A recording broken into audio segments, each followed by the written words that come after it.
Bonjour à tous, bonjour à toutes. Nous allons profiter de ce confinement pour parler d'orthoposturodontie.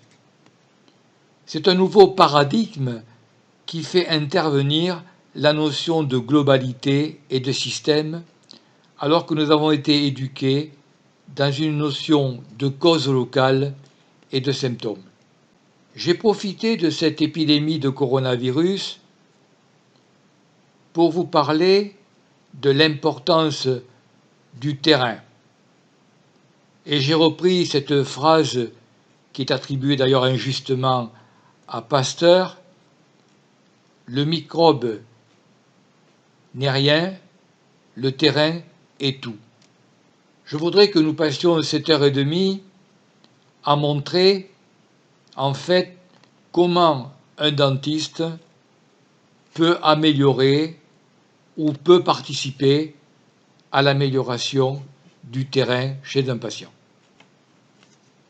Nous avons proposé avec Jean-Pierre Marty le terme d'orthoposturodontie en 1992. Cela fait déjà pratiquement 25 ans, donc ce n'est pas nouveau. C'est une synthèse entre l'occlusodontologie, l'ostéopathie et la posturologie. L'orthoposturodontie était définie comme l'art de replacer l'individu en équilibre optimal dans la gravité par le traitement occlusal. La posturologie nous a permis d'avoir une vision globale de l'individu. Beaucoup de praticiens confondent encore la posturologie et les attitudes posturales. La posturologie est liée à l'étude des différents capteurs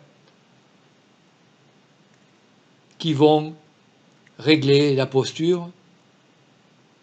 Ces différents capteurs sont au nombre de 6.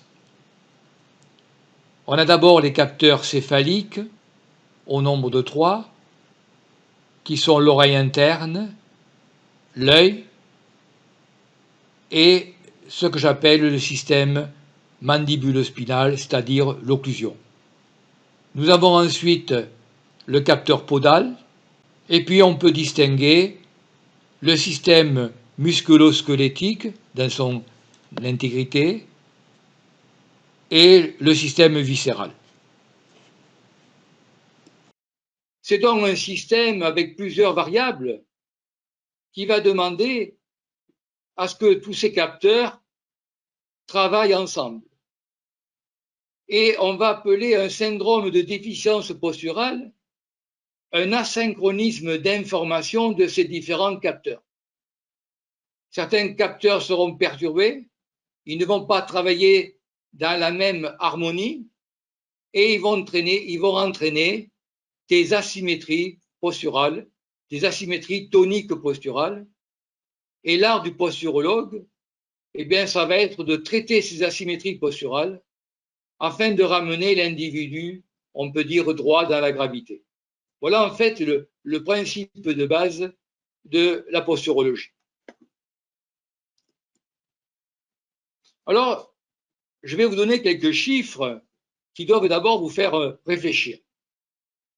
30% de la population générale souffre de pathologies liées au capteur mandibulo-spinal. Le dentiste s'occupe en général uniquement que de la malocclusion et que des dysfonctions temporomandibulaires, je dirais éventuellement. Et il laisse de côté des symptômes tels que des céphalées, des migraines, des acouphènes, des cervicalgies, des dorsalgies, des douleurs du bassin, des lombalgies, qui sont tout simplement la conséquence de ces pathologies qu'on peut appeler crânio-mandibulaires. Et c'est un chiffre qui doit vous faire réfléchir. Et je vais même encore plus loin, car dans mes statistiques liées à, disons, à mes séminaires, où j'ai une majorité de dentistes, eh bien, ce pourcentage est beaucoup plus important. Et je peux dire aujourd'hui que pratiquement 50% des dentistes présentent des pathologies posturales liées au capteur mandibulo-spinal. C'est quand même un paradoxe. C'est vraiment le cordonnier qui est mal chaussé. C'est vraiment. Alors pourquoi le dentiste va bénéficier, si on peut dire, de ces pathologies?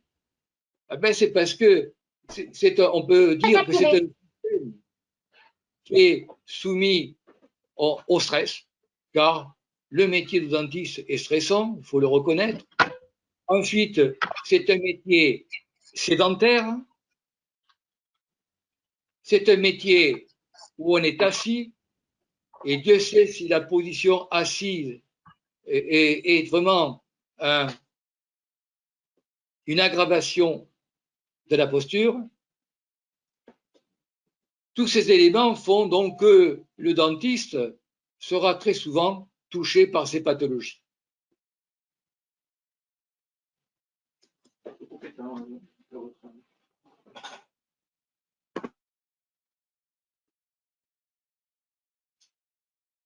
J'ai enlevé le... Alors, je vais vous présenter déjà une étude statistique que j'ai entreprise sur 853 patients. C'est quand même un échantillonnage qui est assez important. C'était 853 patients qui avaient consulté pour des pathologies crânio-mandibulaires. Eh bien, on voit qu'il y a une répartition hommes-femmes déséquilibrée. Il y a 70% de femmes dans ces pathologies. Ce sont souvent des patients qui ont des problèmes ventilatoires. Vous voyez, ils sont presque à 55%. Ce sont des respirateurs buccaux.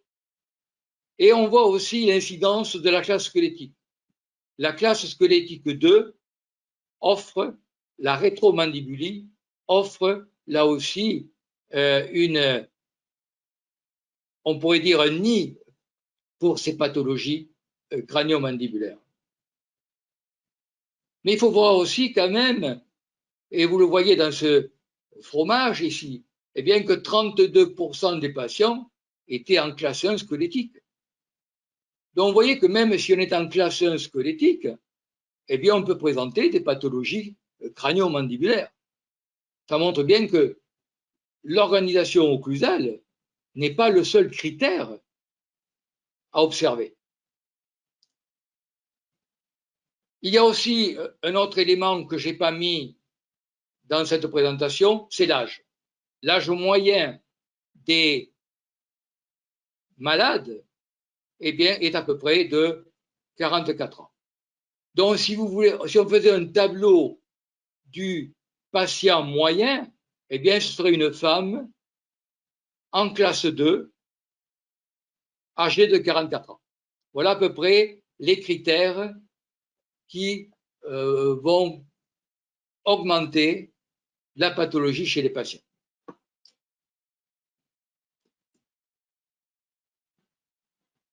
Un autre élément de cette enquête va vous faire encore plus réfléchir. Ce sont les symptômes associés. Et on voit que dans cette population de patients qui présentaient des pathologies crânio-mandibulaires, eh bien, on a recensé pratiquement 60% de céphalées migraines, on a représenté 80% de cervicalgie, on est à 60% de dorsalgie, et on voit aussi tout un éventail de symptômes, les acouphènes, des otalgies, des allergies, aussi bizarre que ça puisse paraître, et des insomnies. Et là, on y reviendra.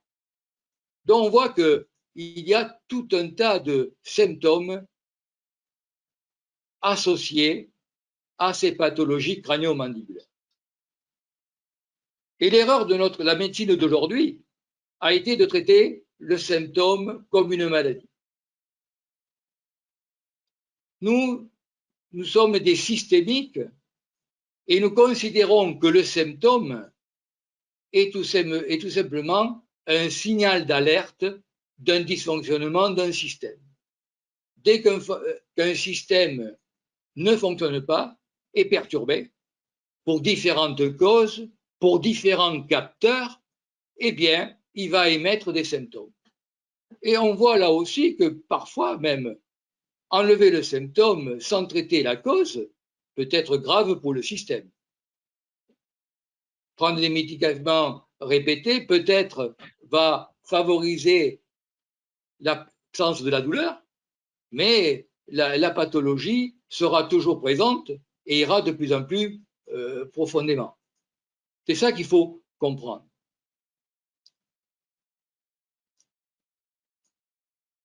Un autre point que je voulais vraiment vous montrer, ce sont les étiologies traumatiques. L'occludontologie a été trop longtemps marquée uniquement par la recherche des contacts dentaires. Et toute pathologie, elle était presque, on pourrait dire, dento-dentaire. Or, que constate-t-on? Eh bien, on constate l'importance des traumatismes dans l'émergence des pathologies crânio-mandibulaires. Les principales, c'est les pathologies crâniennes. Ça va être les chocs. Ici, vous avez le whiplash, c'est le coup du lapin. Donc, 50% des patients présentaient des coups du lapin, 10% des traumas crâniens. On peut dire que 60% des patients avaient des traumatismes crâniens ou des whiplash. Et ensuite, des traumas généraux et surtout des traumas, on le voit, coxisacrum et des traumas généraux qui représentent là aussi 53%. Donc, on voit que l'étiologie traumatique, elle est absolument essentielle pour comprendre l'émergence d'une pathologie crânio-mandibulaire. Ça montre l'importance de l'anamnèse. On ne doit pas se contenter chez un patient de lui poser des questions uniquement dentaires. On doit vraiment s'intéresser à tout ce qui a marqué sa vie, tous les stress, tous les traumatismes, et on peut aller, je ne l'ai pas évoqué ici, bien sûr jusqu'à la vie intra-utéro et jusqu'à la naissance. Gérard Couly, qui était un des plus grands embryologistes français, nous a montré que 80% des malocclusions étaient d'origine intra-utéro. On peut passer à côté de la naissance. Comment s'est passée la naissance? Est-ce qu'il y a eu des forceps? Tous ces éléments permettent de mettre en évidence le traumatisme subi par ce patient. Donc la connaissance du patient, l'anamnèse, elle est pour moi essentielle si on veut comprendre une pathologie.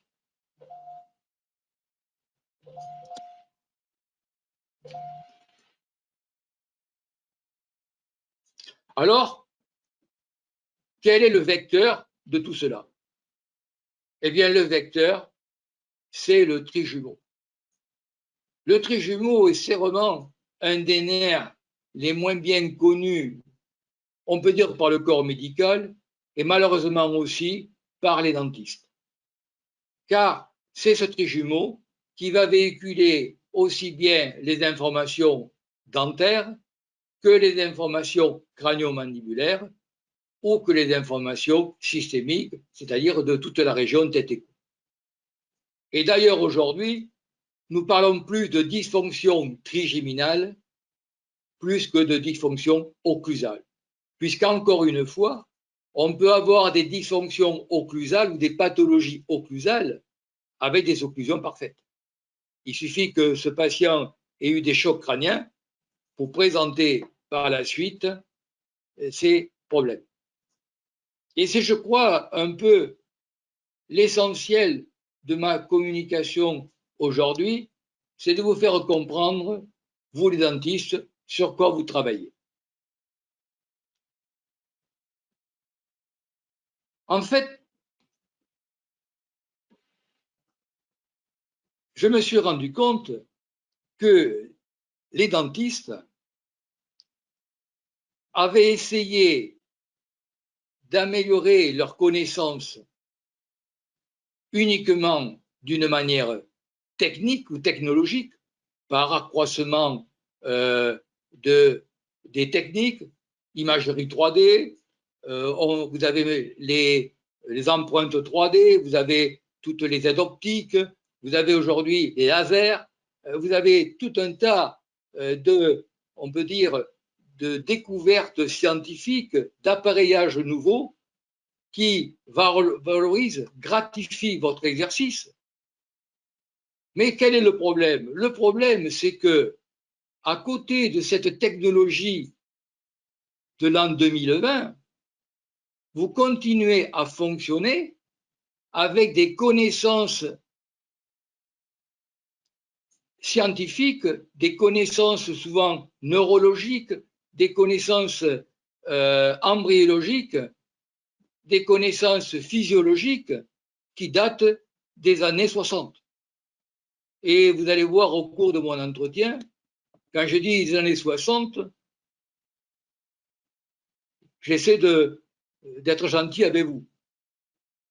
Et c'est ça qui met aujourd'hui ce paradoxe que je rencontre, des cabinets qui ressemblent aujourd'hui à des laboratoires un peu comme le P4 de Wuhan. On est dans la science-fiction, il y a des écrans partout, mais tout ce matériel, eh bien, il est peu mis à la disposition, on peut dire, de la connaissance du patient. Et d'ailleurs, vous avez tous remarqué aujourd'hui que ce qui fait recette, ce sont les cours sur les implants, les greffes, toutes des chirurgies avancées, c'est du spectacle. Mais il faut quand même se rendre compte d'une chose, c'est que les patients viennent pour des dents. Ils viennent pour remplacer des dents, ils viennent pas pour se faire remettre des implants. Et le but final de tout travail dentaire, eh bien, c'est de produire ou de donner à un patient une occlusion fonctionnelle. Et je ne parle pas là aussi de l'esthétique, de la cosmétique, qui est venue là aussi faire confondre une belle occlusion, une jolie occlusion, des dents blanches bien rangées, avec une occlusion fonctionnelle. Qu'est-ce que c'est qu'une bonne occlusion pour moi? Ben, c'est une occlusion confortable. C'est une occlusion dont on peut dire que le patient oublie sa présence. Le meilleur travail prothétique, c'est quand le patient oublie cette prothèse. Et les problèmes surgissent quand le patient commence à sentir les dents, quand il commence à serrer ses dents, quand il commence à sentir des effets désagréables. C'est ça le problème. De la même façon, on parle toujours d'occlusion, mais vous savez tous que la normalité, c'est l'inocclusion. L'occlusion dentaire, elle dure à peu près 40 minutes par jour, ce qui est très peu. Donc, pourquoi l'occlusion, on va le voir un peu plus tardivement, pourquoi le corps humain évite de se mettre en occlusion? Mais tout simplement parce que ça coûte de l'énergie. Se mettre en occlusion, c'est une dépense énergétique absolument effroyable pour le corps humain. Et donc, la physiologie, c'est l'inocclusion. De la même façon, pour moi, aujourd'hui, qu'est-ce que c'est qu'un occlusodontiste? Eh bien, c'est quelqu'un qui enlève les tensions chez un patient, qui évite de bruxer, qui lui rend ses dents confortables. Voilà un peu où j'en suis arrivé aujourd'hui au niveau de ma philosophie occlusale. Alors, intéressons-nous à ce trijumeau, et celui qui nous a apporté le plus d'éléments sur ce trijumeau, c'est Antonio Damasio, qui est le chef de file des neurosciences aux États-Unis. Et il a montré que le trijumeau était un nerf global, c'est-à-dire un nerf qui apportait toutes les informations somatosensorielles que l'on retrouve au niveau du corps humain, c'est-à-dire l'interoceptivité, l'extéroceptivité, la proprioceptivité, et moi j'ajoutais l'information motrice. Alors bien sûr, je ne vais pas, dans cette conférence, vous parler de tous ces éléments, car ce serait très long, mais je vais essayer de vous donner les éléments les plus probants.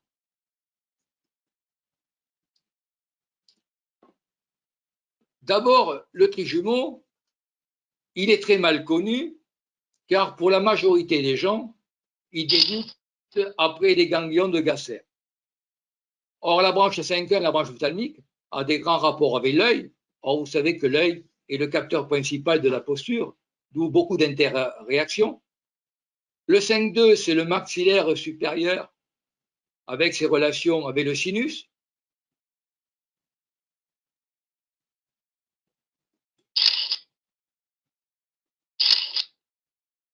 Et le 5.3, c'est la branche motrice, c'est la branche mandibulaire.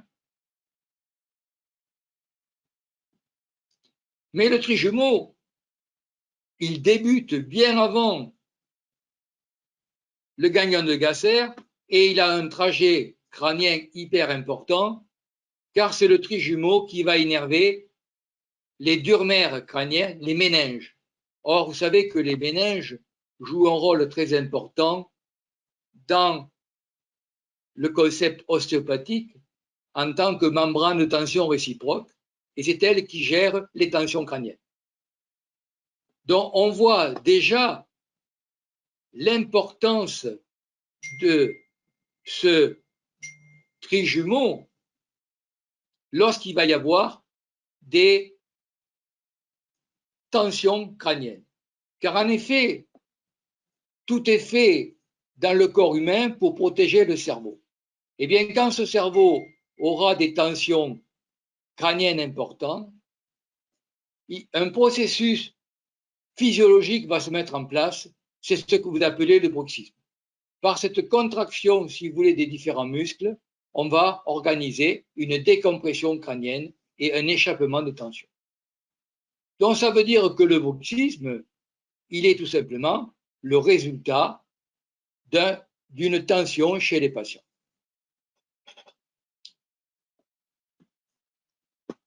J'ai sélectionné cette image car elle est pour moi très typique de tout ce que vous devez savoir. On voit ici les dents et cet énorme enchevêtrement ici neurologique. Et c'est Damasio qui nous a dit que les dents informaient le cerveau de la position spatiale céphalique, c'est-à-dire qu'ils participent à l'information de la tête dans l'espace. Et moi, je leur ai donné le nom de capteur posturaux. Vous connaissez tous la sensibilité proprioceptive des dents. Eh bien, ça va être de redoutables capteurs posturaux qui vont donc informer le cerveau de la position de la tête dans l'espace, associés, on va le voir, bien sûr, aux autres capteurs qui seront l'oreille interne et les muscles oculomoteurs de l'œil. Autre élément que je voudrais vous faire comprendre, car ils sont pour moi essentiels dans la compréhension des pathologies. Le trijumeau innerve les muscles musculo-squelettiques, les muscles mandicateurs, il innerve l'os, mais il innerve aussi les dents. C'est ce que j'appelle la boîte et les dents. Lorsqu'il va y avoir un asynchronisme d'information entre la position spatiale de la boîte et celle des dents, eh bien, on va avoir à ce moment-là un genre de syndrome de déficience posturale qui va provoquer chez le patient une recherche des dents. C'est le patient qui vous dit « Docteur, je ne sais pas où mettre mes dents ».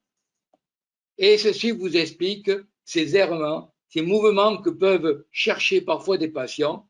Ils cherchent tout simplement à retrouver cette position spatio-temporelle trigéminale. Et ça, c'est essentiel pour comprendre ce que nous faisons tous les jours en thérapie. Lorsque nous allons repositionner des mâchoires, lorsque nous allons changer des positions de mâchoire, ce n'est pas des changements forcés, c'est des positions neurologiques dans lesquelles le patient ira d'une manière spontanée. Et ça, c'est quelque chose de très, très important à comprendre. Vous comprenez que, puisque nous parlons de capteurs d'information spatiale, l'occlusion ne peut être que référenciée spatialement.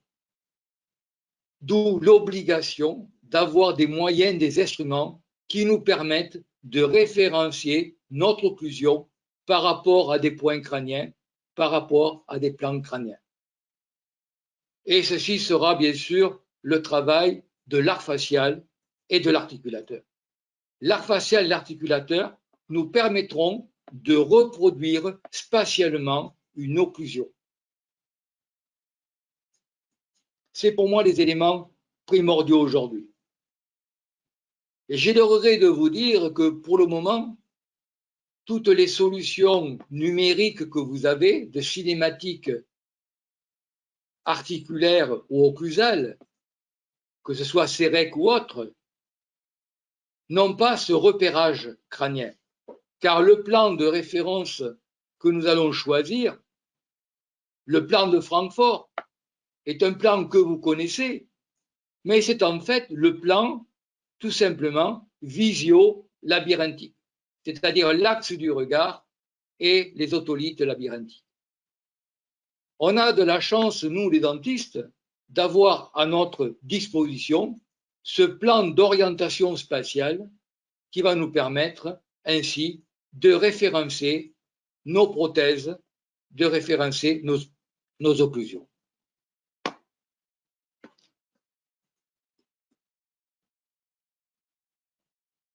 Voilà pour moi là aussi une image complémentaire importante où on voit donc ces différents capteurs posturaux, ici l'oreille interne, ici l'œil et ici l'occlusion.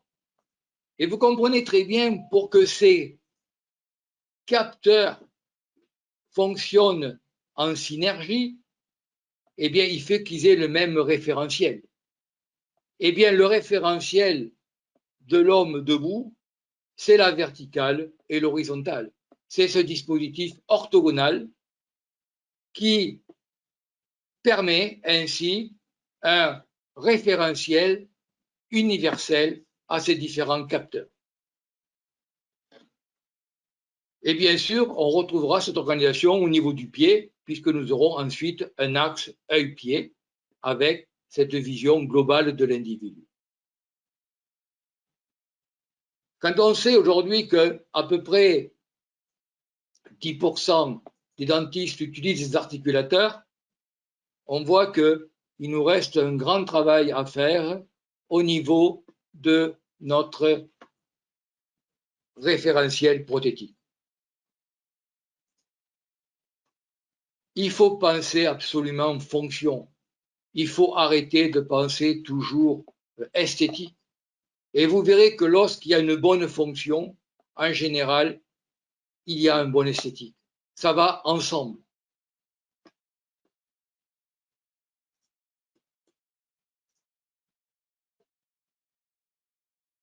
Mais on va aller plus loin dans cette compréhension du trijumeau. On voit ce trijumeau ici qui sort de la partie latérale pontique. Vous voyez, déjà énorme, puisqu'ici, il est réalisé à l'échelle. Donc, il sort de la région qu'on appelle le tronc cérébral. Et il émerge à partir de plusieurs noyaux, 3 noyaux, qui vont pénétrer, donc qui vont se retrouver dans ici ce tronc cérébral et qui vont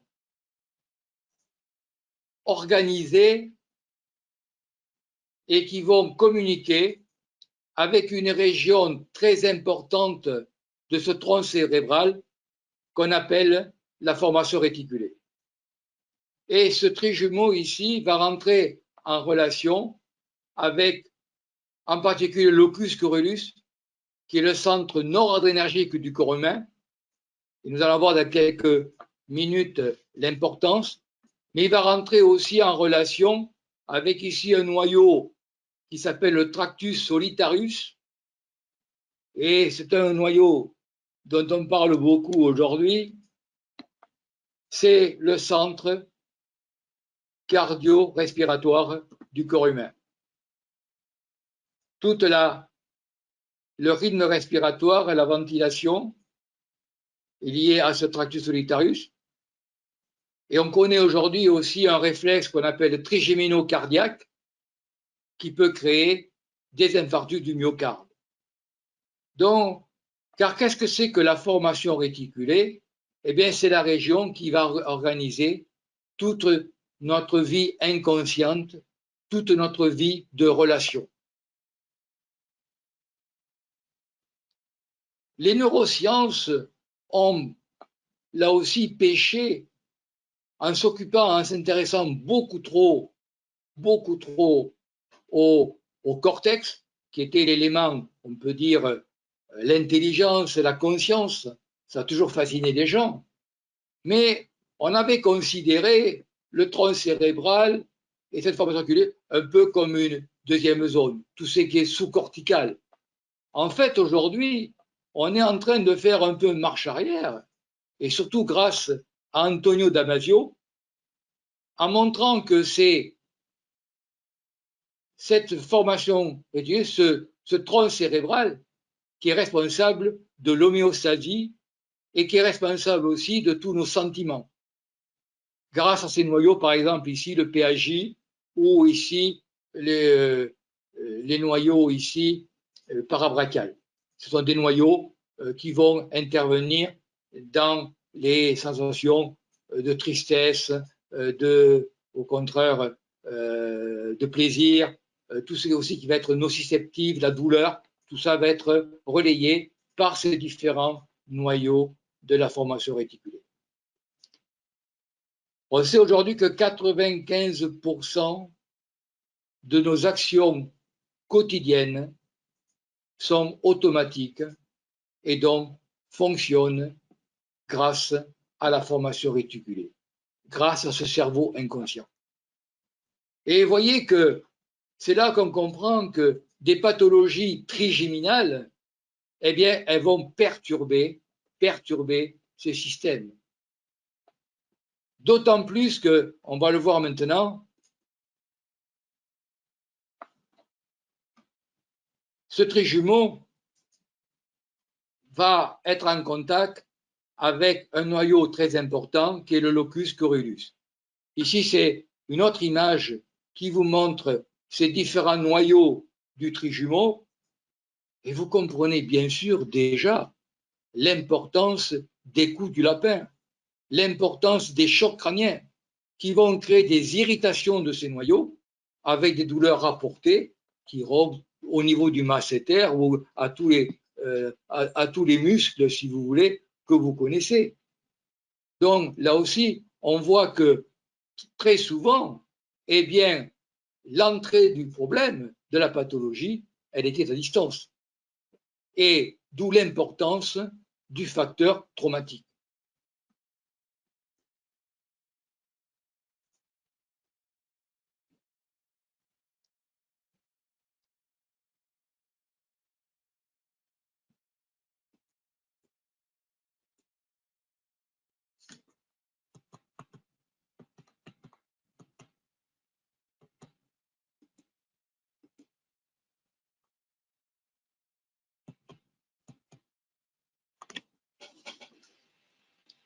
Excusez-moi, je cherchais une diapo que je n'ai pas dû mettre. Donc, je vous avais dit que ce trijumeau ici rentrait en relation avec un noyau très particulier, le locus coeruleus. Ce locus coeruleus, c'est le centre noradrénergique du corps humain. C'est lui qui va libérer la noradrénaline. Or, qu'est-ce que c'est que la noradrénaline? Eh bien, c'est cette hormone, ce neuromodulateur qui va nous permettre de réagir au stress, qui va nous permettre d'assumer l'éveil, l'attention. Toutes ces fonctions capitales des apprentissages, elles sont coordonnées par le locus coeruleus. Et que va-t-il se passer lorsque vous allez avoir une pathologie trigéminale? Eh bien, cette pathologie trigéminale, elle va s'exprimer la nuit. Elle va s'exprimer la nuit par ce fameux bruxisme.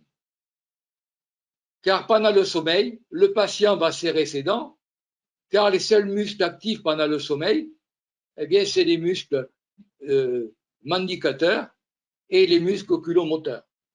Eh bien, ce serrement des dents va permettre une libération de noradrénaline qui va avoir deux grandes conséquences. La première, c'est que le patient va se réveiller. Et la deuxième, c'est qu'elle va, par ce biais noradrénergique, il va créer des tensions dans tout le corps. D'où on peut dire et on peut constater que le premier signe de la pathologie trigéminale, c'est l'insomnie. C'est le patient qui va se réveiller en fin de nuit. Et c'est le patient qui va exprimer des symptômes matinaux.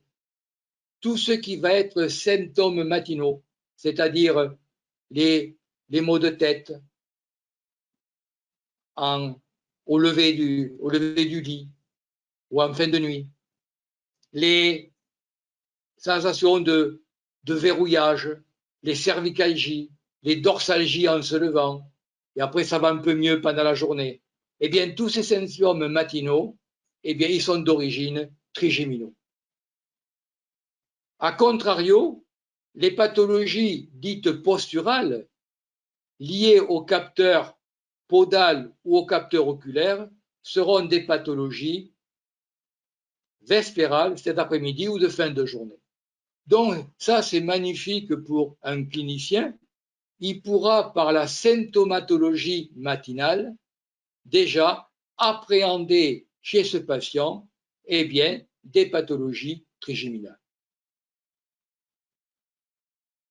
Et vous pouvez le constater chez vous peut-être, sur vous, si vous avez ainsi des symptômes inexpliqués au lever, si vous dormez mal, si votre sommeil n'est pas réparateur, et si le sommeil n'est pas réparateur, et si vous avez libéré la noradrénaline, vous avez libéré toute votre tonicité, tout ce qui vous faisait tenir, et bien sûr, vous allez engendrer des fatigues matinales. La fatigue matinale, le sommeil non récupérateur sont des signes, là aussi, des pathologies trigéminales, des pathologies crânio-mandibulaires. Donc, vous voyez quand même que le dentiste a maintenant commence à avoir un intérêt dans la santé du patient. Car qu'est-ce que c'est que ce système trigéminal? Eh bien, c'est un système orthosympathique, c'est un système d'alerte et de défense de l'individu. Il va vous aider, là aussi, ce système à faire l'effort, à être attentif, à mémoriser. Donc, il a des répercussions, on peut dire, dans différents, bien sûr, aspects, que ce soit des aspects physiques, mais aussi des aspects cognitifs. Et il faut comprendre là aussi que la maladie trigéminale et la malocclusion aura de ce fait des répercussions dans différentes sphères cognitives. Ça pourrait être des absences de mémoire, ça pourrait être des dyslexies, ça pourrait être des dysperceptions, tout un tas de pathologies qui souvent n'étaient pas reliées à cette dysfonction trigéminale. Et dernier point, c'est que le trijumeau joue un rôle important aussi sur l'immunité. Et c'est pour ça que dans ce Covid-19, eh bien, avoir un bon système trigeminale qui fonctionne, c'est avoir une meilleure défense immunitaire et une meilleure défense, on peut dire, énergétique.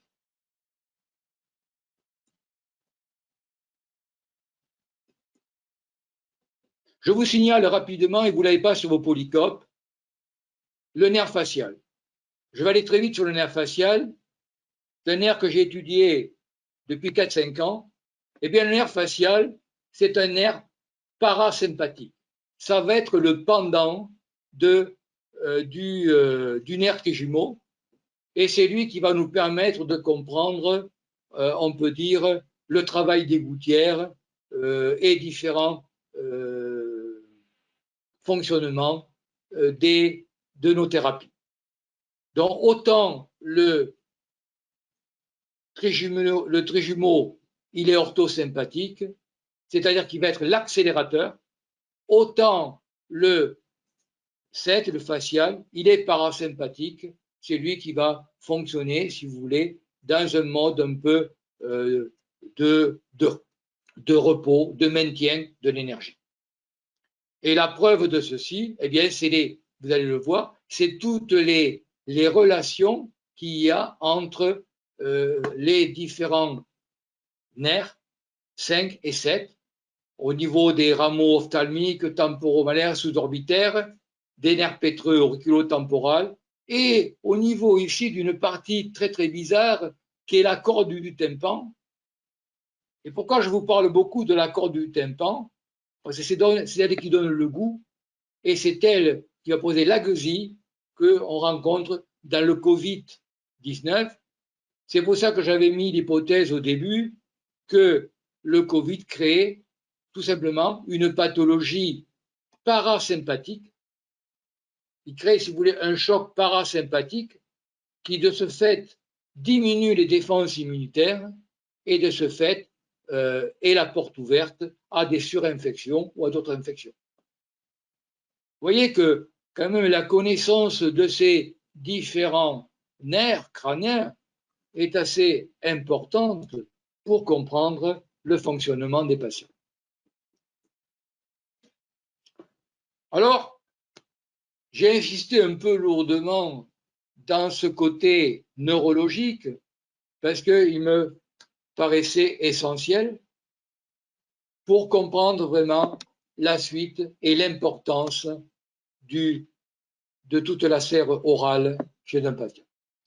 En premier élément qu'on va regarder, comment reconnaître une pathologie trigeminale liée au capteur mandibulo-spinal. Si déjà vous avez retenu ça aujourd'hui, vous aurez fait un grand pas dans votre pratique quotidienne. Ça, je l'ai sorti de mon livre Le capteur mandibulo-spinal. Alors, symptomatologie matinale, dont vous retrouvez la formation réticulée, le locus coeruleus ici, c'est le centre noradrénergique du corps et qui participe à la régulation des états de veille et de sommeil. Donc, vous voyez que la pathologie trigeminale va quelque part libérer de la noradrénaline, surtout pendant le sommeil, et à partir de là, va créer des fatigues matinales. Et on sait aujourd'hui aussi que l'assèchement des circuits noradrénergiques va créer la dépression. Vous comprenez là aussi le désarroi de ces patients qui ont des pathologies crânio-mandibulaires, tous ces patients que souvent on qualifiait de psy lorsqu'ils avaient besoin de gouttières. Et on avait fait souvent la relation entre l'état un peu déstabilisé des patients, l'état d'extrait des patients, et quelque part, on les accusait d'être psy. Mais c'est que tout simplement, on n'avait pas compris la pathologie. On peut dire que c'est la pathologie trigéminale qui va créer les patients psy. Et je ne parle pas bien sûr, des migraines et des céphalées, qui sont bien sûr des symptômes que l'on va rencontrer tous les jours. Là aussi, j'avais fait un doctorat d'État sur les migraines et j'avais montré qu'on pouvait traiter 90% des migraines, je dis bien 90% des migraines, avec des traitements occlusaux, à condition que ces migraines soient matinales et que ce soient de vraies migraines. Je ne dis pas qu'on soigne toutes les migraines, mais j'étais arrivé sur 64 cas à traiter 90% des migraines. Je n'ai intéressé personne. Le neurologue avec qui je travaillais à Purpan à l'époque, il était trop content de donner du Tegretol aux patients. Et un dernier article que j'ai lu sur les migraines a montré qu'on avait trouvé une molécule fabuleuse pour les migraines aujourd'hui. Seul problème, je l'ai relu 2 fois, le traitement coûte 6 000 €. Alors, vous avez vu qu'au cours de ce coronavirus, on a beaucoup parlé d'enjeux financiers, mais on s'aperçoit de plus en plus que la médecine cherche à tout prix des molécules et des traitements très onéreux, alors que très souvent, on pourrait faire avec des traitements beaucoup moins évasifs pour les patients et, je crois, beaucoup plus profitables. C'est une parenthèse. Ici, je vous ai dessiné le noyau parabrachial et le PAJ qui, encore une fois, vont interférer dans certaines relations émotionnelles. Ça, c'est les travaux, encore une fois, Damasio. Et tout ce système ici, c'est ce qu'on appelle le système de la réticulée activatrice ascendante, qui va gérer l'éveil, l'attention et 99% de nos informations inconscientes. Et là, vous devez comprendre que quand le système trigeminal ne fonctionne pas, eh bien, il perturbe le patient dans différents plans, plan physique, plan cognitif, le sommeil, et vous savez l'importance du sommeil dans la mémoire, eh bien, tout ça fait que un dentiste a un rôle important à jouer sur tous ces éléments. Deuxième signe qui va vous permettre de mettre en évidence la pathologie crânio-mandibulaire, c'est l'étude de la cinématique mandibulaire. Dès qu'il y a apparition de claquements, craquements, déviation de la mâchoire à l'ouverture, il y a une pathologie crânio-mandibulaire. Là non plus, ce n'est pas la peine d'être un savant pour ça. Alors, je vous ai mis là les 2 stades les plus importants, ce qu'on appelle la luxation avec réduction, c'est le claquement réciproque. Vous aurez un patient qui va ouvrir avec un trajet en baïonnette.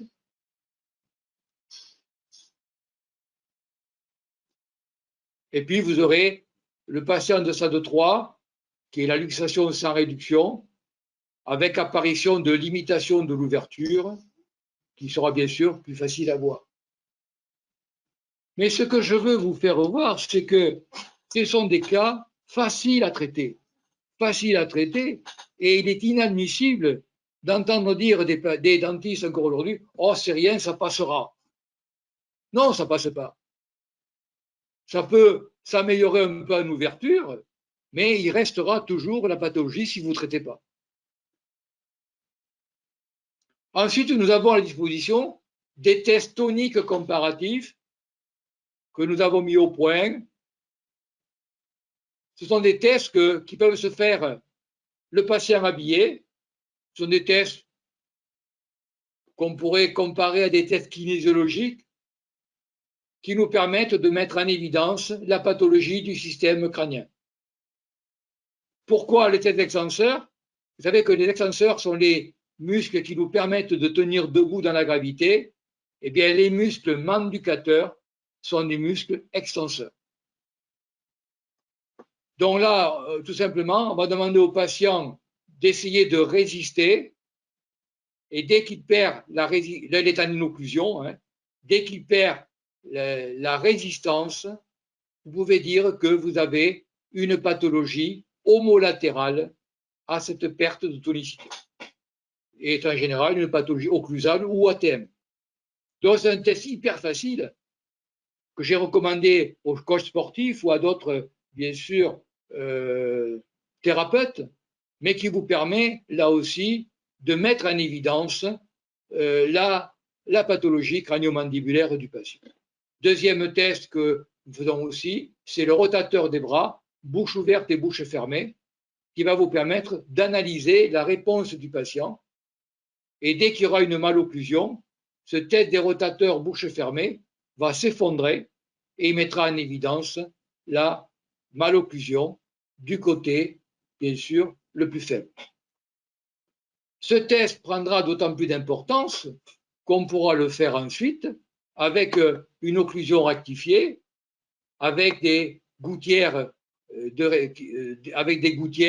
qui permettront cette rectification occlusale et qui permettront de vérifier la réalité de la gouttière. Dernier élément qui vous permet de déterminer la pathologie du capteur mandibulo-spinal, c'est l'examen postural. L'examen postural est aujourd'hui pour nous quelque chose de très important. Pour moi, il est obligatoire dès qu'on veut faire un traitement orthodontique chez l'enfant, car d'un simple coup d'œil, il va vous permettre de mettre en évidence la pathologie posturale du patient. Il va vous permettre de mettre en évidence le capteur postural qui est en cause et il va vous permettre de mettre en évidence aussi la hiérarchisation des capteurs, c'est-à-dire que lorsque plusieurs capteurs seront en cause, il y aura un ordre de travail. Si par exemple vous avez le capteur podal qui est en dysfonction ainsi que le capteur mandibulaire, eh bien là aussi, on ne traitera pas, on traitera cela dans un ordre et je vais essayer de vous expliquer quel est cet ordre. Alors, l'examen postural, il nécessite bien sûr un patient, je n'ose pas dire déshabillé, mais en maillot de bain, un patient avec des leggings ou au moins des éléments qui soient très serrés, qu'on puisse voir la colonne vertébrale en particulier. Il est très très bien là aussi accepté par les patients. Il nécessite aussi parfois d'avoir une salle à part pour faire l'examen à l'abri surtout de trop de lumière et de trop de bruit. Et on va utiliser tout simplement deux éléments pour faire cet examen. On va utiliser ce qu'on appelle la verticale de Barré, qui est cette droite qui relie, vous voyez, qui passe normalement par le milieu du talon ici, le pli fessier, le milieu de C7 et le milieu du vertex, chez quelqu'un de normal. Et on va analyser la posture du patient par rapport à cette verticale de Barré, qui se fait de dos, auquel on ajoutera bien sûr les informations que nous aurons eues antéro-postérieures. Et c'est Gérard Vallier de Posturopole de Perpignan qui a eu l'idée de classifier ces classes posturales en 8 classes posturales qui vont faire intervenir ces différents capteurs et donc qui va vous permettre immédiatement de savoir les capteurs qui sont en cause chez ce patient. Alors bien sûr, je n'ai pas le temps de vous montrer tout cela, mais vous voyez par exemple, l'avantage aussi c'est que c'est un test opérateur indépendant et donc c'est un test diagnostique très intéressant. Il nécessite une petite plateforme de stabilisation qui permet tout simplement d'avoir une norme dans l'examen de façon à essayer de faire un examen toujours le plus répétitif possible. Donc, les pieds ici sont à 30 degrés et ceci permet de pouvoir faire des examens comparatifs. Ici, vous avez par exemple ce qu'on appelle ici une classe 4. Une classe 4, ben, c'est la classe, si vous voulez, on peut dire occlusale, crânienne. Et dans ce processus, on sait que, eh bien, c'est une posture, si vous voulez, une pathologie qui nécessitera un travail d'un dentiste, d'un kiné, d'un ostéopathe et peut-être d'un orthoptiste. Après, d'autres tests nous permettront de différencier, par exemple, l'œil et la mandibule.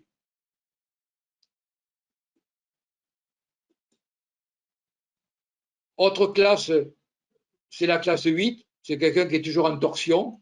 Et là, c'est une classe beaucoup plus complexe car elle fait intervenir tous les capteurs. C'est une classe très fréquente qu'on va retrouver très souvent chez les dentistes parce que vous travaillez d'une manière asymétrique. Et là, pour faire la différenciation entre l'action prioritaire ou sur le pied ou sur les dents, on va utiliser un podoscope. Si les pieds sont symétriques, c'est-à-dire si les semelles, l'enregistrement des semelles podales, des soles podales sont symétriques, on considérera que le pied a gardé son pouvoir compensatif et on débutera par la mandibule. Si au contraire les pieds sont asymétriques, on a une obligation de commencer par les pieds. Et ça, c'est très important, par exemple, pour un orthodontiste, car si vous attaquez un traitement orthodontique, même chez un jeune patient qui présente des capteurs posturaux déficients asymétriques, vous allez renforcer cette asymétrie avec tous les dégâts posturaux que vous pouvez créer. Et ça, c'est vraiment un fonctionnement pluridisciplinaire très important à considérer.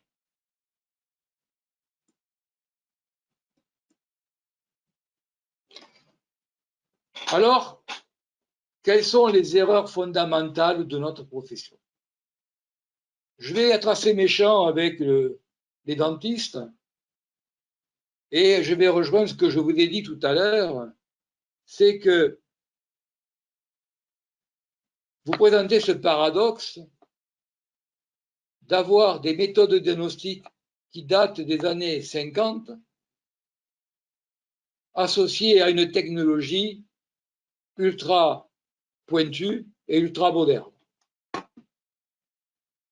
Et je pense que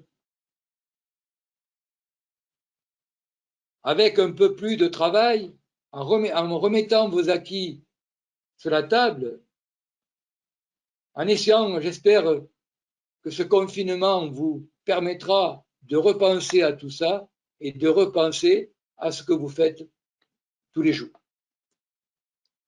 Première erreur, c'est les pathologies occlusales s'arrêtent à la cavité buccale. Je vous présente ici ce que j'appelle le système crânio-sacré-mandibulaire. En fait, c'est un système emprunté aux ostéopathes à qui j'ai associé la mandibule. Mais il y a deux choses à retenir importantes. C'est qu'en fait, c'est un double système en miroir, un système en miroir, un système bivalent, on peut dire ortho-parasympathique. C'est-à-dire que toute pathologie crânio-mandibulaire aura une répercussion crânio-sacrée. Et ça, vous pouvez le concevoir. Et vous voyez l'importance ici de la relation crânio-mandibulaire dans l'équilibre ici de la colonne vertébrale et surtout dans l'équilibre des cervicales et des muscles nucaux qui vont intervenir dans un réflexe très important en posturologie qu'on appelle le réflexe vestibulo-oculocéphalogire. C'est le réflexe qui vous permet de garder une vision fovéale constante quand vous tournez la tête de droite à gauche. Quand vous tournez la tête de droite à gauche, votre image ne bouge pas. Elle ne bouge pas parce que les informations apportées par l'oreille interne, apportées par les muscles oculomoteurs, apportées par les muscles nucaux et les muscles aussi masticateurs et faciaux, eh bien, tout cet équilibre fonctionne dans une même harmonie. Et la chose qui va plus vous surprendre, c'est que toute pathologie crânio-sacrée pourra avoir une répercussion crânio-mandibulaire. Et là, c'est là où on va comprendre l'importance des chocs, tous les chocs ici obstétricaux, tous les chocs coxisacrum, tous les problèmes viscéraux, tous les pathologies à type de whiplash vont entraîner des tensions crâniennes que le patient va enlever en serrant ses dents. En fait, la mandibule, c'est l'élément mobile de l'équilibre crânio-sacré. Et donc, c'est la mandibule qui régule l'équilibre, on peut dire, postural du patient. Bien sûr, associé à d'autres capteurs. Mais c'est son rôle c'est cette mobilité qui lui confère cette possibilité. Donc, qu'est-ce que c'est que pour moi le bruxisme? C'est un déséquilibre crânio-sacré-mandibulaire. Il faudra le prendre par les deux bouts, c'est-à-dire par le bout crânio-mandibulaire, mais aussi par le bout crânio-sacré, d'où l'importance du travail en équipe, travail dentiste-ostéopathe, dentiste-kiné, aussi parfois dentiste, kiné, et podologue, qui va permettre de réguler ce système et qui va permettre d'enlever les tensions. C'est ça le but ultime, c'est d'enlever les tensions du système.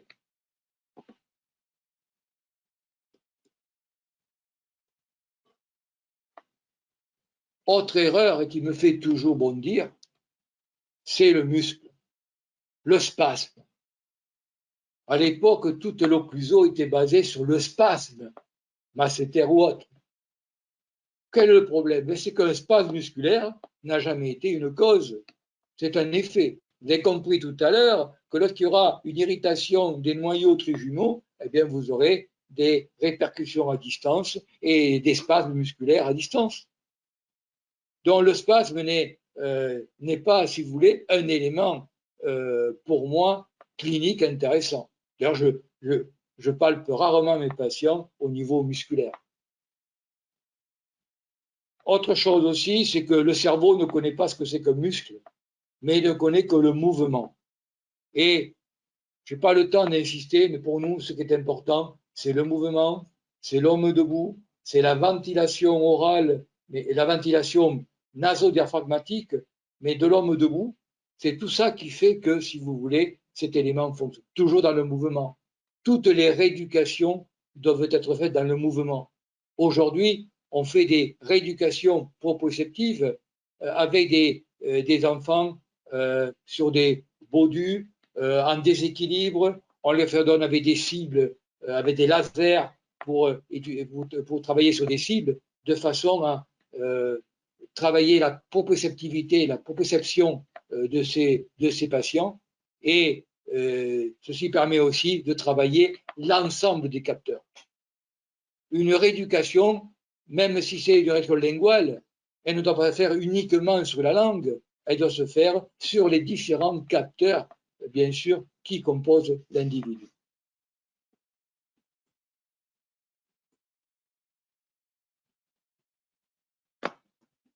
Dernier point, ou un des derniers points, l'ATM n'a jamais été une articulation, mais une suture crânienne. Alors, il y a bien sûr, pourquoi c'est important? Bien parce qu'une suture, elle a une capacité de remodelage, elle a aussi une capacité de croissance qui dure toute la vie, et c'est ce caractère sutural de l'ATM qui nous a permis de faire des techniques de repositionnement mandibulaire où on va, si vous voulez, faire bouger la mâchoire dans tous les sens, sans limite d'âge ou d'âge. D'ailleurs, beaucoup de gens ont refuté ces techniques, disant qu'on ne pouvait pas bouger une mandibule, Et je m'aperçois que depuis quelques années, on parle des apnées du sommeil, qui sont en relation, vous avez vu, avec le Tractus solitarius. Eh bien, et comme traitement, qu'est-ce que vous faites? Vous faites de l'avancée mandibulaire. Seul problème, c'est que c'est une avancée mandibulaire qui est exagérée. Cette propulsion est trop importante, donc vous tirez sur les ATM et donc vous obtenez de la croissance. Alors, quand je vois que des gens trouvent anormal qu'après port de ces gouttières pour apnée, on ait des modifications de l'occlusion, ben, ça vient tout simplement du fait qu'en tirant sur une mâchoire, elle grandit. J'ai démontré qu'on arrive à gagner à peu près entre 2 et 3 mm de croissance par an.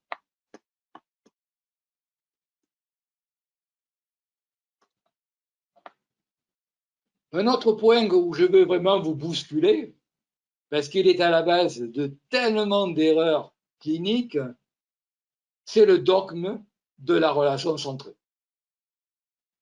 Alors, là aussi, ce dogme de la relation centrée, il est né en 1920.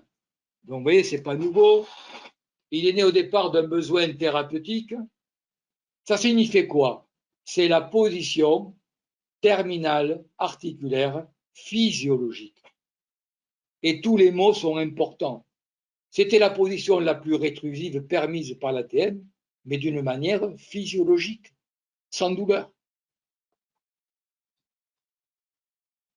Ce qu'il faut savoir, parce que cette position portée à, parfois, était mal interprétée, il y a eu des discussions sans nom sur cette relation centrée, et cette définition a changé. Et beaucoup de cliniciens l'ont oublié. En 1975, cette définition a changé sous l'action de Rudolf Slavíček, de Dawson, Farrar, et on parle de relation centrée, c'est-à-dire de position terminale physiologique, lorsqu'on aura un alignement parfait entre le condyle, le ménisque et la cavité glénoïde.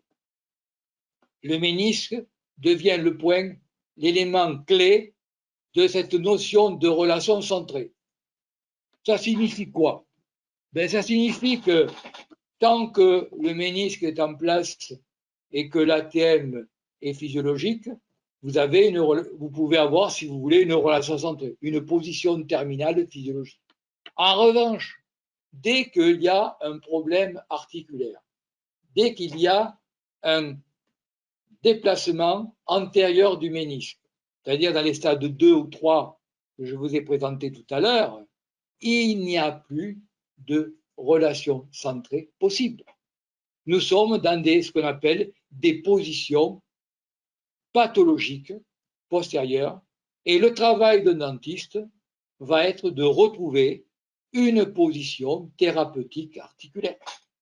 Et cette position thérapeutique articulaire, elle va se faire au moyen de gouttières de propulsion ou de latéropropulsion qui vont réorganiser l'articulation et on va obtenir au bout d'un an à peu près une néo-articulation qui parfois n'aura plus de ménisque, mais qui restera fonctionnelle et sans douleur.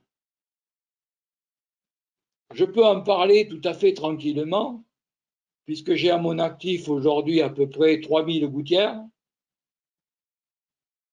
et nous avons à peu près 94% aujourd'hui de résultats positifs dans ces gouttières.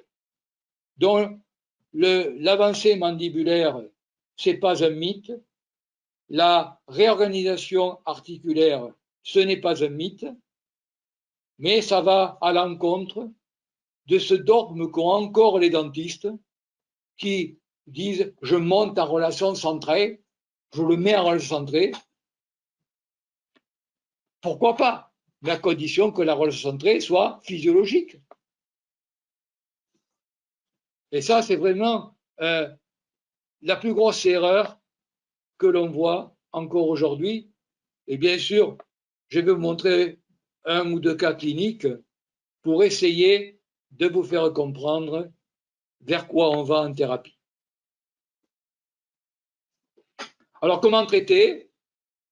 Eh bien, là aussi, une erreur a été de considérer les traitements, disons, ou les pathologies crânio-mandibulaires comme étant des stades successifs. Je considère aujourd'hui qu'il y a deux grands types de pathologies et de traitements. Il y aura un traitement dédié au stade 1, c'est-à-dire ce sont ce que vous appeliez avant les SADAM, ce que vous appeliez les pathologies musculaires. En fait, ce sont des stades uniquement marqués par la douleur.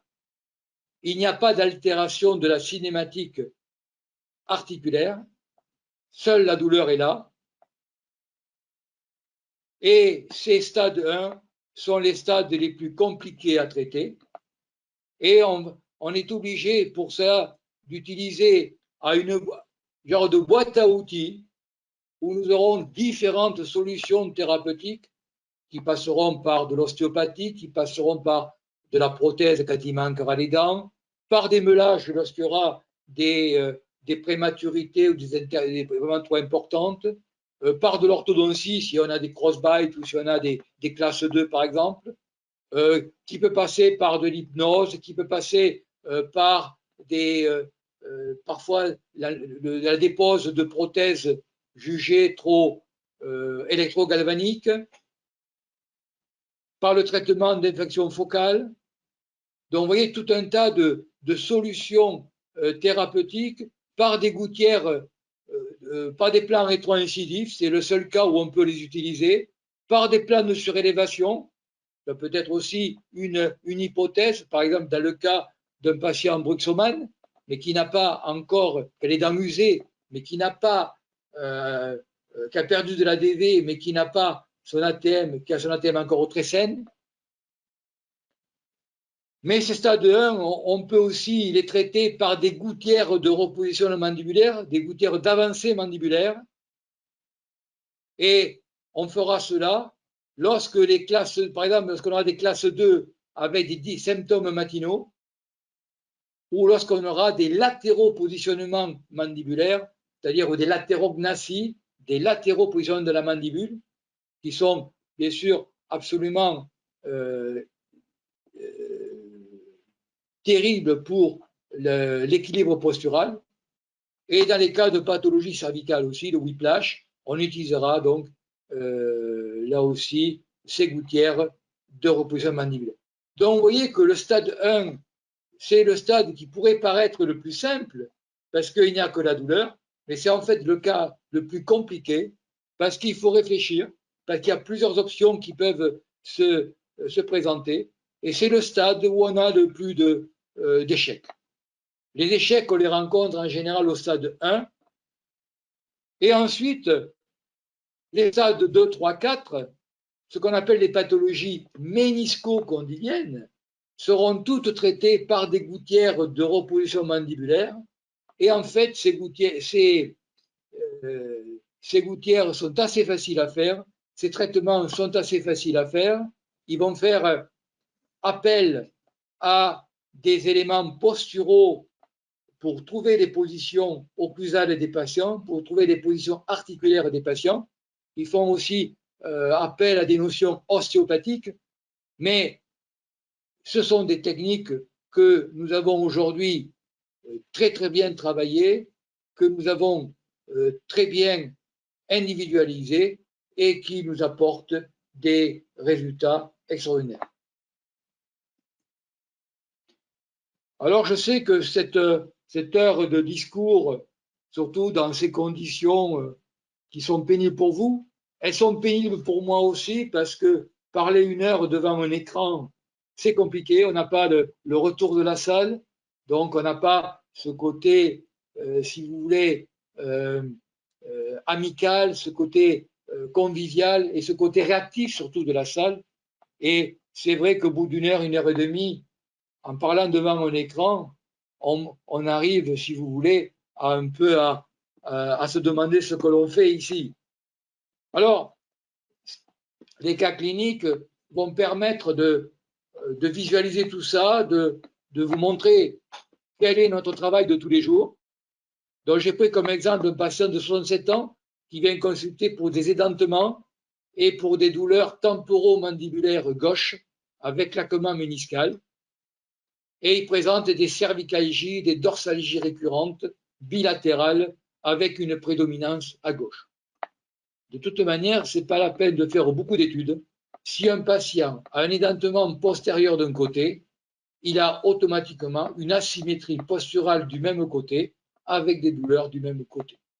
Le problème, là aussi, c'est qu'il n'y a pas toujours, la douleur n'est pas forcément au niveau de la cavité buccale. Vous pouvez très bien avoir des ATM de stade 3 qui font très peu mal aux patients, mais qui induisent des problèmes posturaux à distance énormes. Vous pouvez avoir des crossbites en bouche hyper importants, des ATM qui ne souffrent pas et des douleurs posturales effroyables. Donc là aussi, il faut se méfier parce que la douleur peut être là, à distance, elle peut être rapportée et c'est parce qu'on travaille dans cette systématisation des cas que nous arrivons ainsi à nous sortir de ces problèmes. Donc voilà le patient. Alors c'est pas un cas très facile. Vous voyez qu'il y a une latérodéviation mandibulaire gauche. Il y a un édentement important ici à gauche.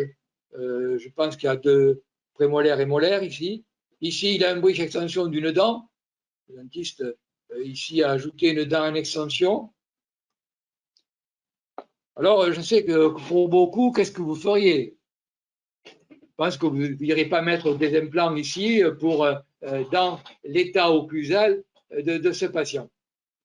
Et vous voyez qu'il a ce qu'on appelle une latérognathie, si vous voulez, qui est à peu de 3 mm à gauche. Déjà assez important. Donc voici le patient avec ici l'extension de la 16.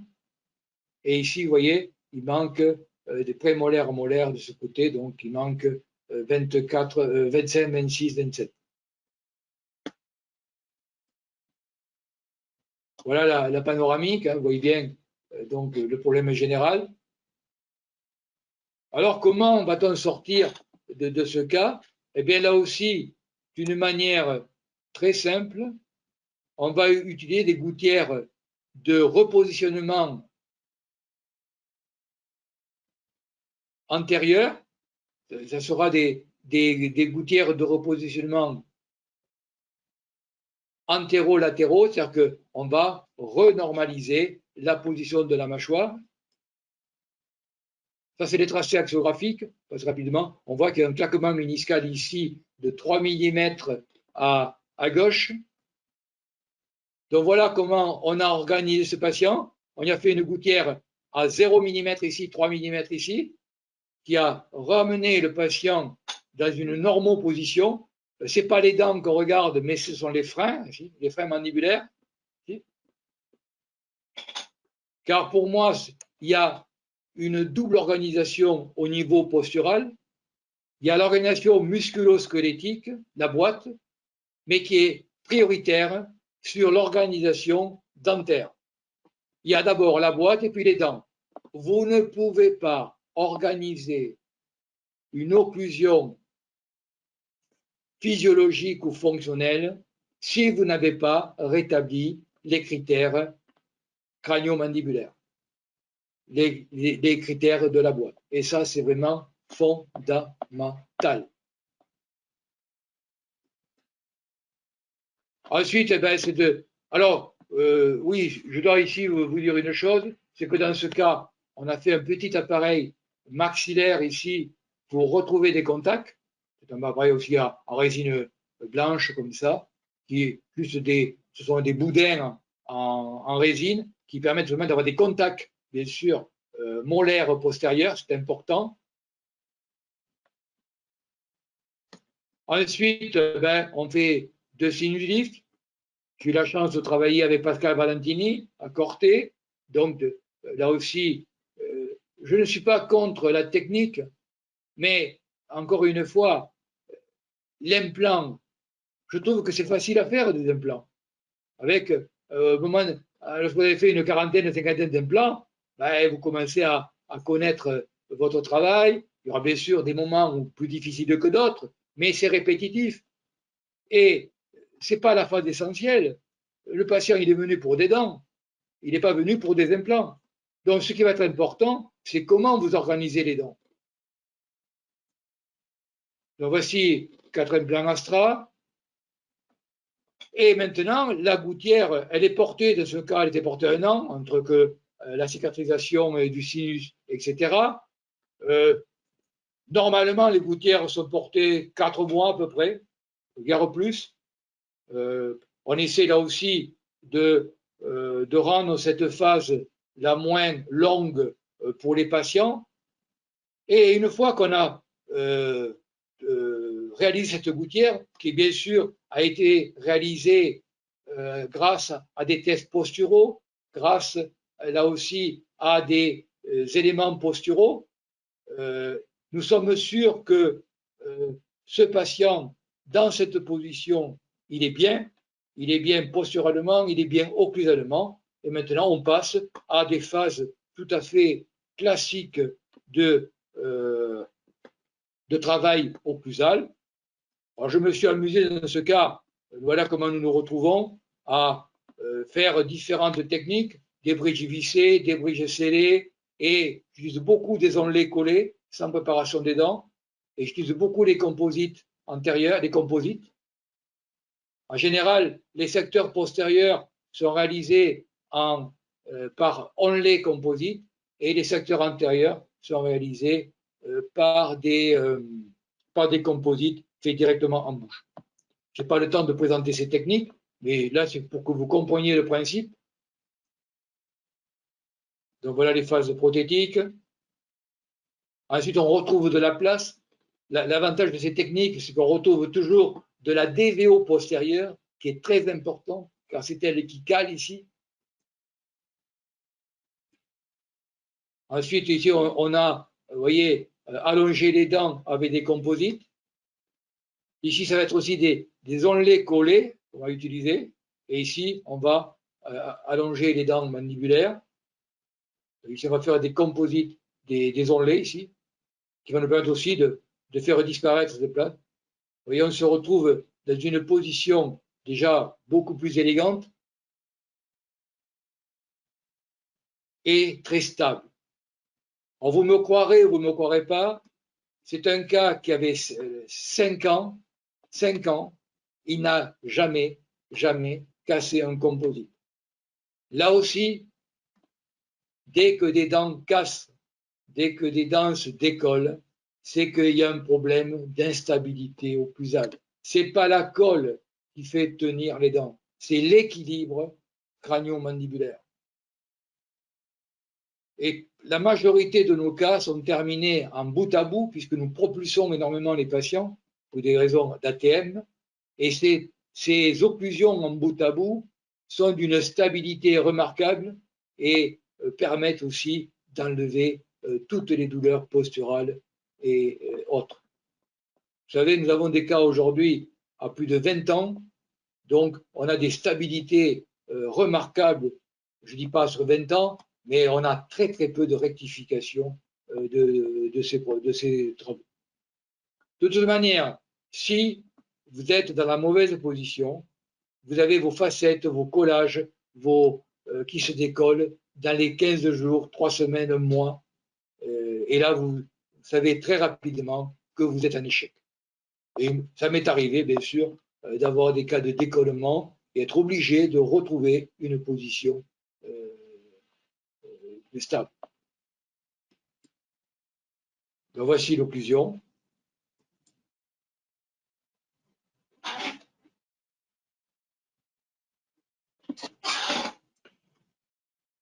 Je répondrai aux questions ensuite. Je vais vous laisser 2 heures pour parler. Je suis là pour des questions-réponses. Ce sera avec plaisir. Donc voilà la facilité d'un cas qu'on aurait pu croire chirurgical. Beaucoup de gens disent qu'une latérognathie, on ne peut pas la récupérer. Ben, vous avez un exemple. Parce que regardez aussi, c'est intéressant, avant, après, avant, après. Et regardez, on utilise sa biométrie pour regarder. C'est avant le patient, mais qu'il y a quand même il est assez asymétrique. Et regardez, après traitement.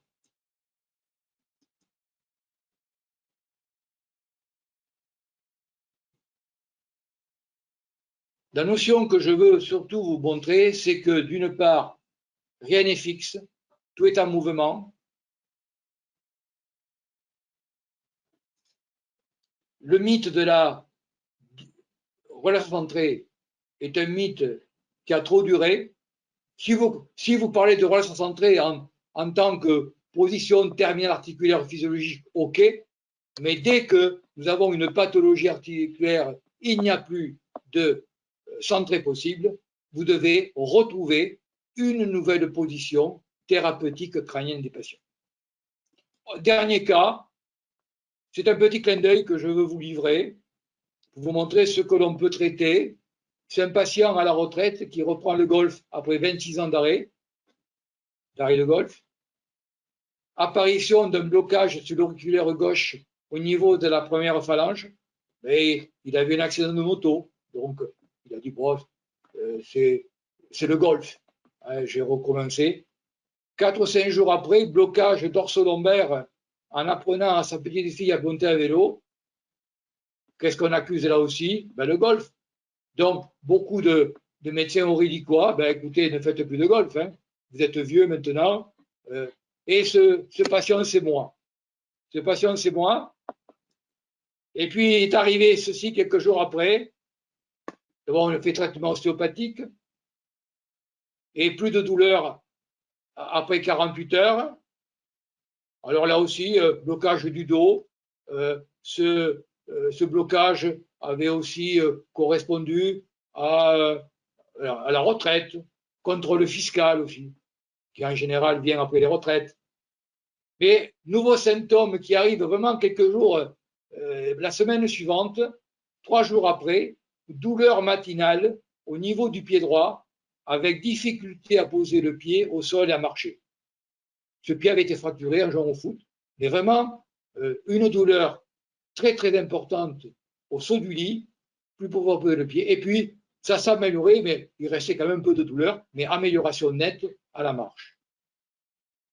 Quel était à ce moment-là, qu'est-ce qui m'est arrivé à l'esprit? L'occlusion. Je ne sentais rien de l'occlusion. Je n'avais pas conscience de l'occlusion. Mais le fait que j'ai le pied douloureux le matin en me levant m'a fait douter de ma reconstruction. Et à partir de là, on a fait un examen postural qui a montré une classe 3 posturale avec le capteur œil qui peut être en cause, mais le capteur occlusal et le capteur aussi podal. Les pieds étaient symétriques. Donc pour nous, les pieds, pour le moment, tenaient le coup. Ce n'est pas le pied c'était l'occlusion. On a fait des tests qui nous ont permis de séparer l'œil de l'occlusion. On est arrivé à la conclusion que c'était l'occlusion qui créait le problème.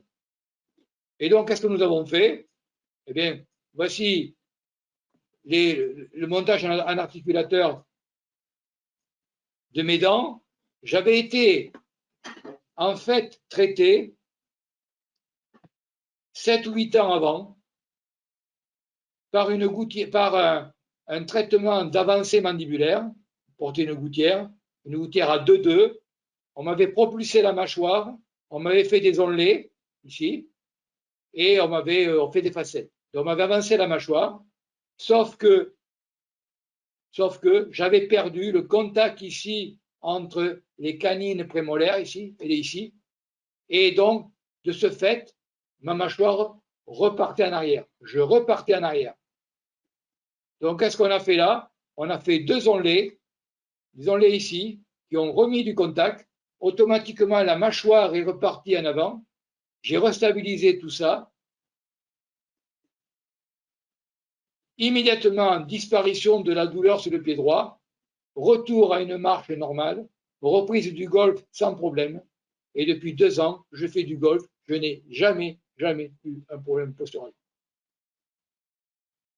Voilà ce que je voulais vous faire comprendre. Et pour terminer, je voulais vous donner ces règles d'or qui vont peut-être là aussi vous étonner. D'abord, toute malocclusion doit être considérée comme un marqueur somatique, c'est le mot de Damasio, d'un dysfonctionnement psychomotricien. Ça veut dire que la malocclusion, c'est la partie immergée du problème, mais qu'il y a sûrement d'autres problèmes de développement de l'individu, développement postural, développement cognitif du patient, dyslexie. Donc, c'est pour ça qu'aujourd'hui, toutes ces rééducations sont faites d'une manière proprioceptive en tenant compte de tous les capteurs. La ventilation nasodiaphragmatique est une fonction cognitive et posturale incontournable. S'il y a une fonction que vous devez, vous, dentiste, remettre en place, c'est la ventilation nasodiaphragmatique.